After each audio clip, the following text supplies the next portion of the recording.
Ikaw ba yun? Oo. Saan naka-hold ang mister mo? Sa terminal, ay sa ano daw po, sa fourth floor daw po sir.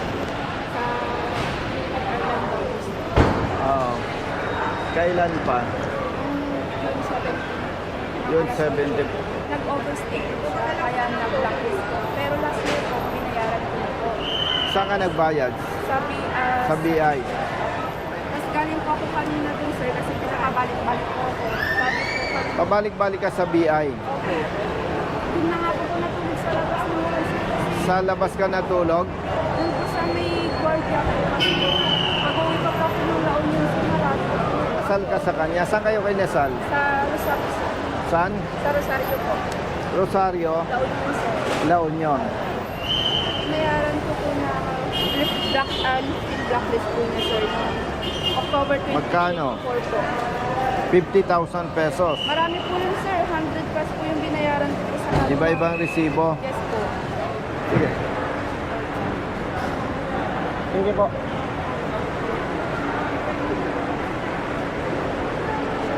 Ayun pa po. Sir, ito pa po sir.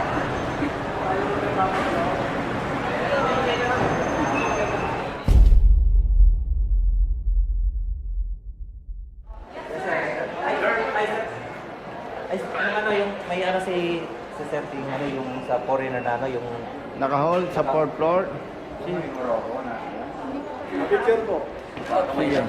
Brother, good afternoon. Ingat. Thank you, ha. Opisina picture.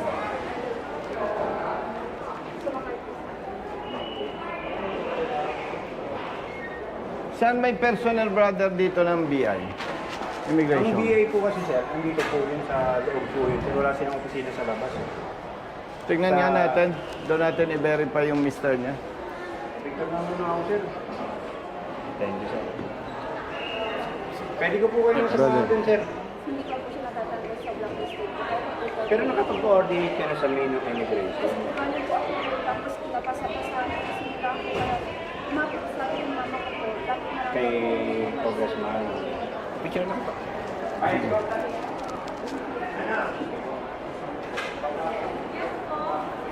Sige sir. Pong. Tama po ako. Dito mo. Hindi, stand by.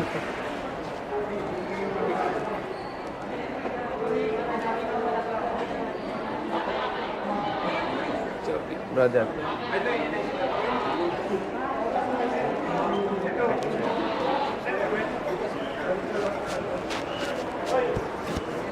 Labas natin. Thank you, bossing. Salamat po. Kami po terminal. Ay, good afternoon. Pinay siya. Okay. May information siya na na-hold yung kanyang mister. Kasal siya. asawa niyo? Muhammad po. Muhammad Izeldin Sid Ahmad po. Ibrahim. Ito, Mohamed Isaldin. Blacklisted po siya. May mga receipt siya dito na inayos niya, binayaran niya, brother. Brother, excuse me for your information lang, public service. No, naka-record tayo ha.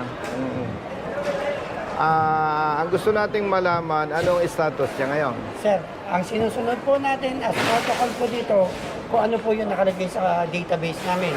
Kung dumating po ng June 17, blacklisted pa po, ibig sabihin, hindi pa po lifted ang ating yung blacklisting niya.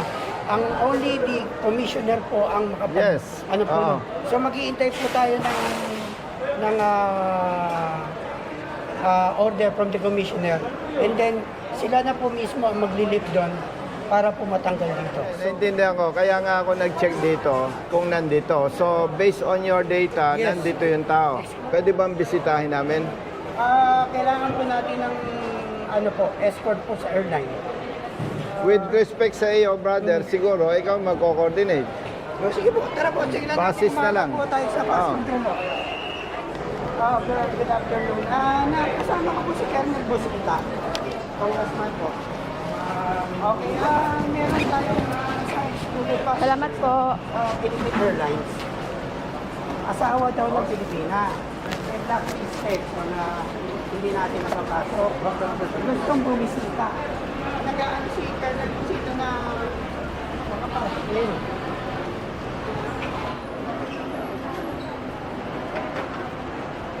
Yes, sir. Good afternoon po. Nandito po kayo sa Terminal 1 ngayon. Si Colonel Busita. Nandito po sa Terminal 1. Ina-assist na asawa ng isang excluded passenger.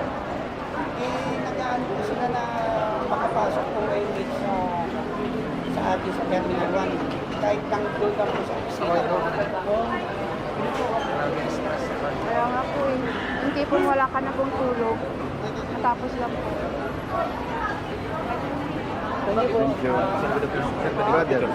From Sambales po, sir. Okay, okay. Saan po? Dani po, sir. Sambales. So, hindi po namin nabayaran. So, last year lang po nabayaran. Diba? Thank you po, sir. From Sinalo po Sambales. kayo? Opo. Nagatid na po. Ingat. Thank you, sir. Okay, sige. Okay po. With my wife po.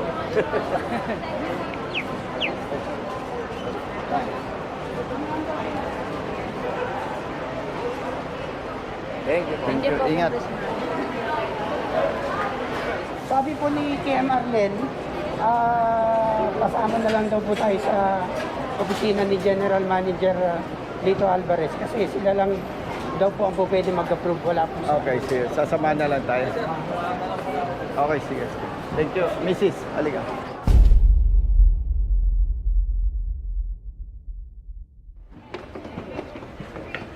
Nag-aalala yung Mrs. Sinong pwedeng makausap namin? Sir, wait lang po sir. Inform ko lang po yung hospital. Sige. Wala po si GM po sir. Sige, mabilis lang kamo. Thank you. Brother, good afternoon. Meron kasing lumapit sa akin, kababayan natin, Pinay. Kasal siya sa foreigner. Last year, na-hold siya dahil ng blacklisted. So, nagbayad sila, nag-process ng requirement dyan sa BI, sa head office, last year. Itong June 17, dumating yung husband niya, na-hold na naman until now. At hanggang 5:30, ano ba oras na? Aabot pa kami kung pupunta kami dyan. 410 na po. 410. Wala na tayo.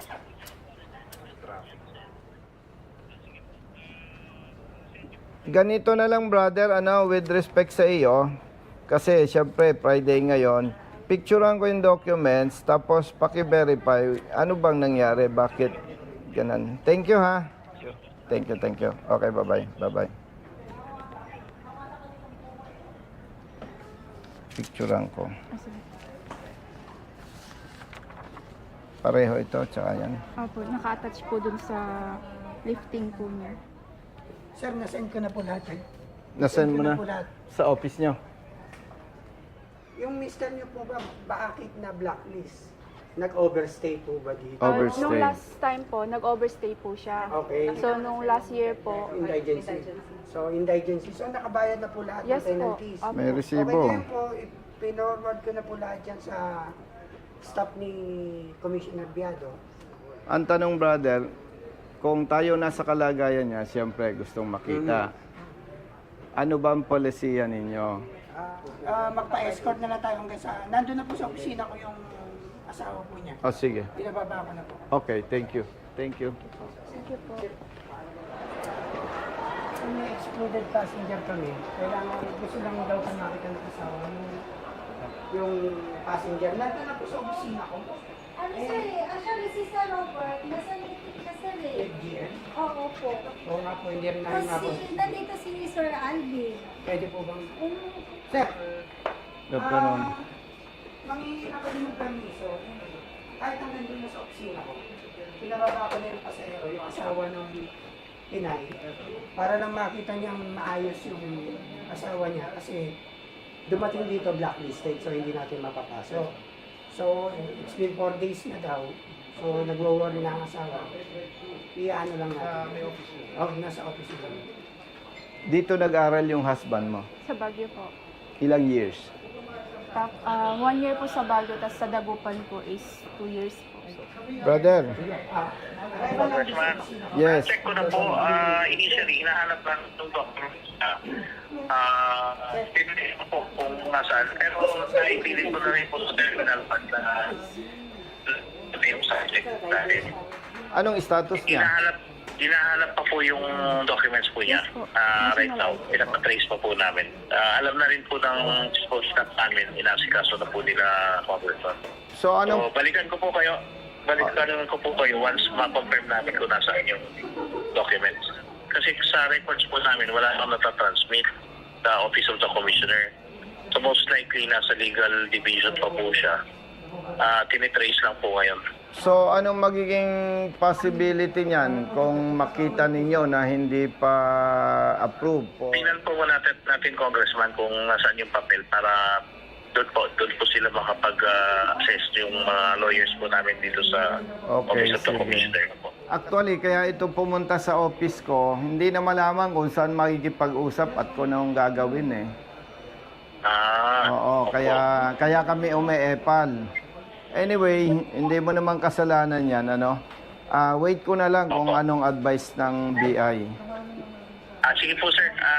Antayin ko lang po yung sa legal po para makita lang nila yung documents. Then, ma-assess ko yan kung ano talaga yung course of action na gagawin po. Okay, please. Okay, sir. Sige po. Okay, bye-bye. Bye-bye. Bye-bye. Bye-bye.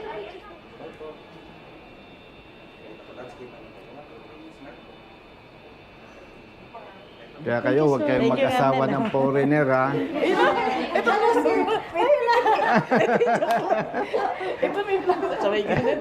Bye-bye. Thank you. Brother, saan tayo daw? Okay, tama. Sama mo kami. Brother, pakamay. Muwi na kayo. Ha? Okay, thank you. Pasok tayo, Chief. Boss, brother, mamayat ka, ha? Okay, sige. Alright, dito na tayo sa lalabas na tayo. Brother, Laurente, taga saan ka? Sa Coloso Sir. Layo, ah. Thank you.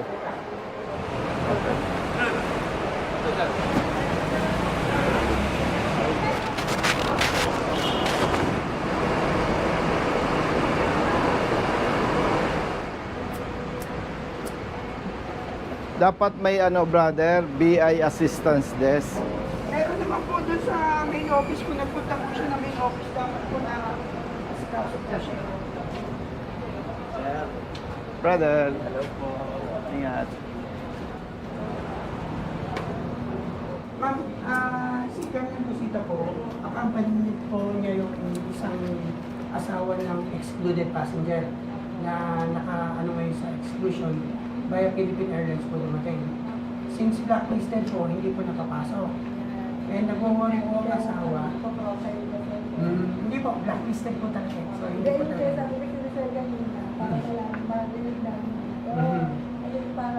Okay po. By the way, ma'am, excuse me. Sasali lang ako. Hindi kasi binabanggit niya. Blacklisted siya last year. Nag-comply yung misis. May mga resibo sa BI. Unfortunately, hanggang ngayon, hindi pa deleted sa blacklist. Sinasabi ko sa inyo kasi iba yung dating na blacklisted. No? Oo. Ito yung wife niya. Gusto kong makita para ma-check ko rin kung anong situation ng subject foreigner. Okay, thank you. Chief, with all due respect, banggitin mo pag may nakausap Hindi po, ka. sir, ang ano po kasi, dito po sinabi ko lang po na kaya hindi po napapasok dahil blacklisted. Hindi, ganito. Kanina pa ako nag-observe sa iyo eh. May nakakausap ka sa office, di ba? Pero hindi mo nababanggit na last year pa siya blacklisted, nag-request siya, nag-process, nagbayad, may resibo. Unfortunately, hanggang ngayon blacklisted.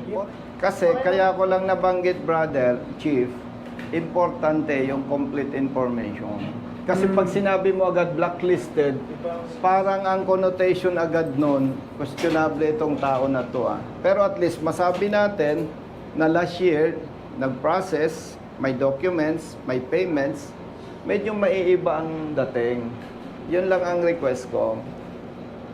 Kasi pag sinabi natin blacklisted, kahit ako, pagkausap mo, Sir, Colonel, blacklisted eh. Pero kung mas ma-inform natin yung mga concerned party na ito ay nagbayad, nag-process, hanggang ngayon hindi pa na-lift yung blacklist niya, iba yung, kailangan alam kasi yung complete information. Yun lang naman ang aking punto on behalf of his wife. Good afternoon. Wait lang, sir. Yung si ID na lang po, sir. Tsaka Nung nagka-problema ng ganito, Sir, noong June 17 po. kailan po, saan ka pumunta? Doon po sa main po. Sa main? Opo, tinanong ko po doon. Anong kung- sabi? Ang sabi po sa akin, kumuha daw po ako ng SPA para daw po ano daw po yun po yung pinapirma ko nung June 18 po dito po ulit, sir. Bumalik po ulit Kanino ako dito. pinapermahan? Sa asawa ko po kasi yun po sabi sa immigration po. Tapos So, bumalik nakaharap ulit mo po. siya. Hindi po nila inalaw. After nun, anong nangyari? Ano po, edi pinasis ko po ulit tapos pinagawan po ulit ako ng SPA na representative po ako. Tapos bumalik po ulit ako doon, sabi po sa akin, balik ka ng Friday para to follow up daw po. Edi bumalik po ako kanina.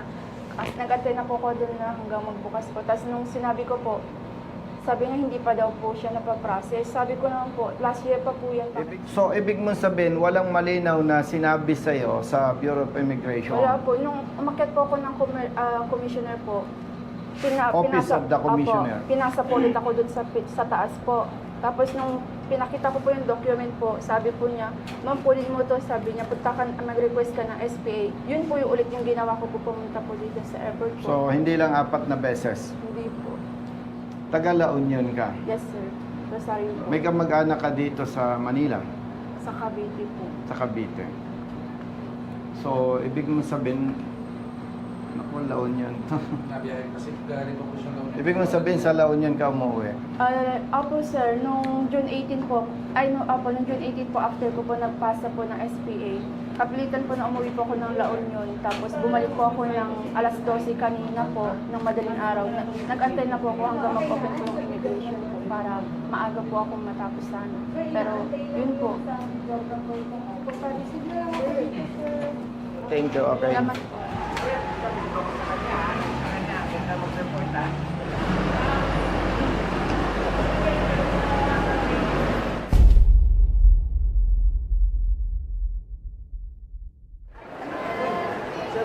Hello. Thank you.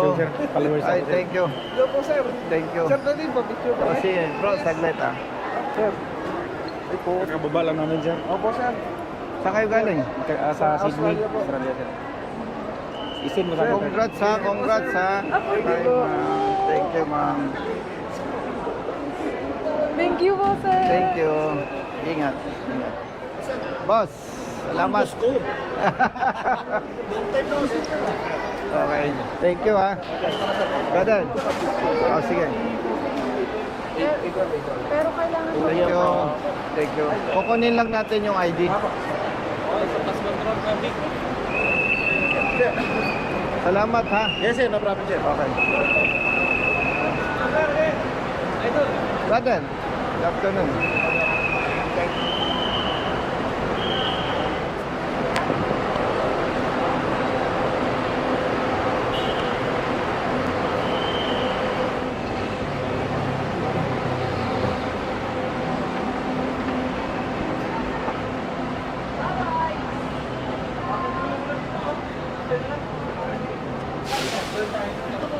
Hindi na kami peperma. Ma'am, thank you po. Salamat po. Thank you ha. Thank you. Hindi. Si TM ang Brother. nakaprotect naman. Salamat sa assistance. Chief. Ingat po, ingat po, ingat po. Salamat, Chief. Totoy Vivo. Sir, thank you po. Ingat po, ingat po. Ah, sige.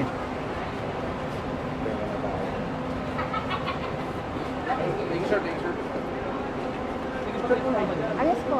Thank you, sir. Ay, di ako. Yes po. Down yun po talaga siya. Thank you po. Thank you. Pangasinan po kayo? Saan po, sir? Pakakilala niyo yung pinsan ko po. Thank you po. Billy Carbonell po.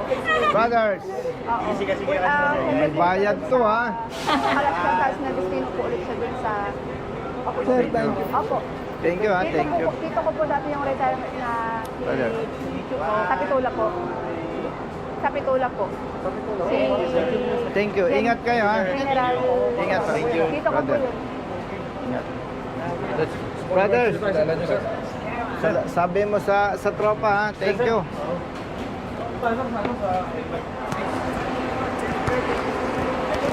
Brother, thank you. Thank you. Thank you sa assistance ha. Snappy. Thank you. Let's go. Thank you.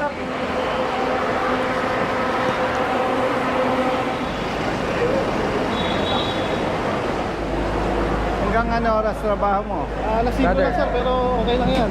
Okay. Overtime. Okay, kita na kita.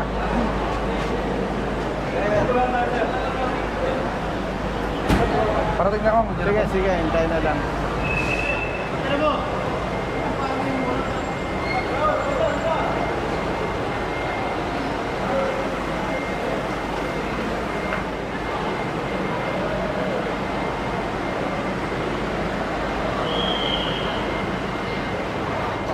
Thank you, sir.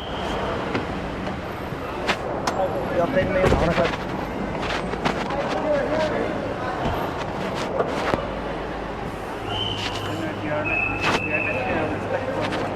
Yeah, I know that.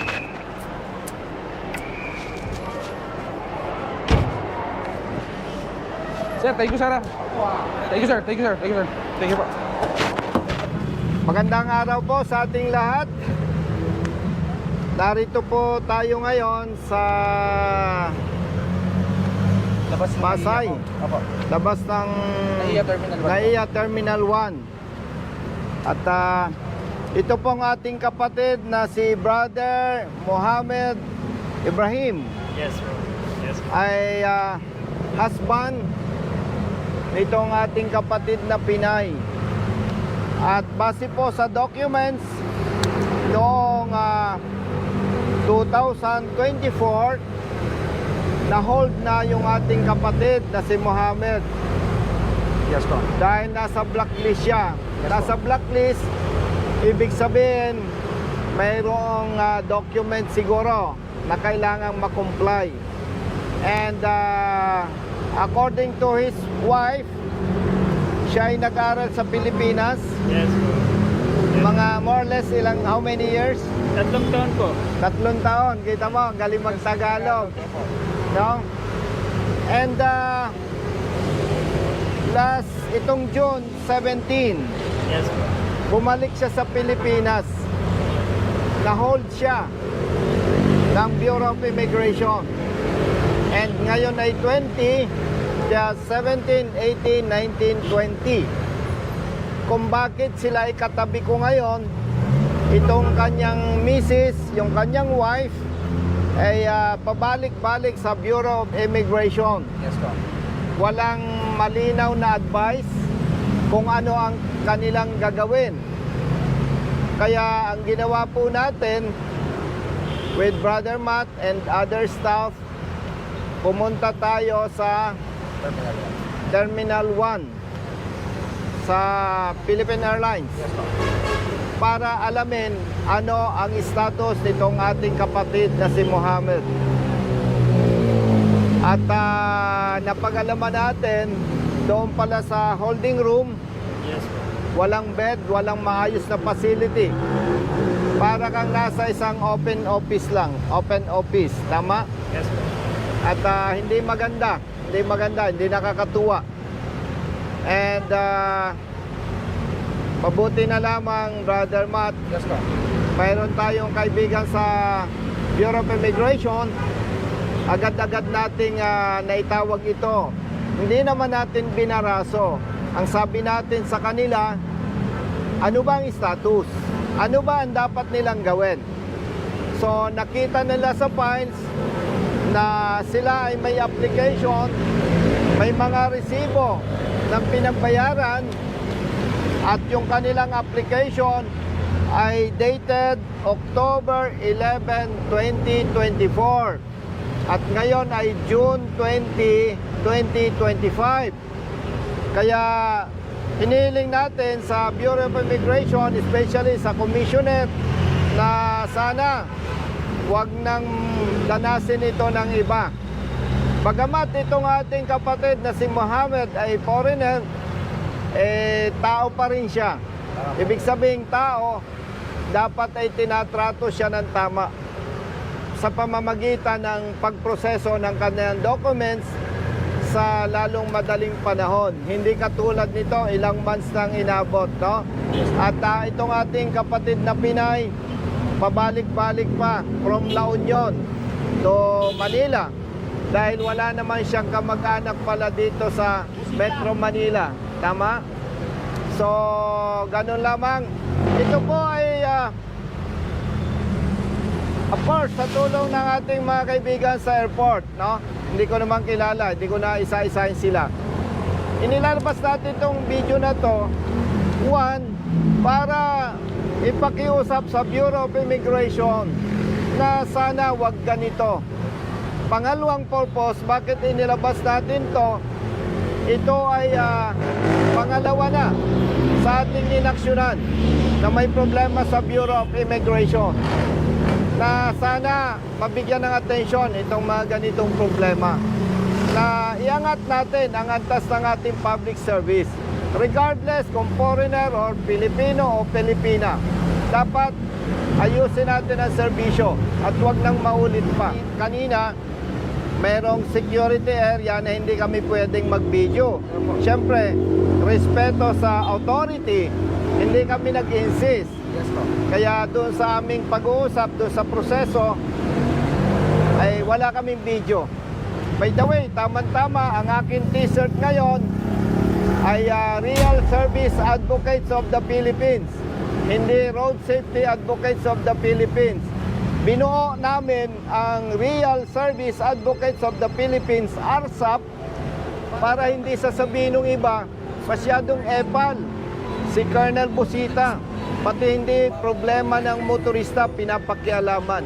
At sa ating mga kababayan na magkakaproblema, na nangangailangan ng tulong, Yes, sir. basta legal, basta tama, kakampi po ninyo kami. Congratulations. Thank you. Okay. Thank you, sir. Congratulations.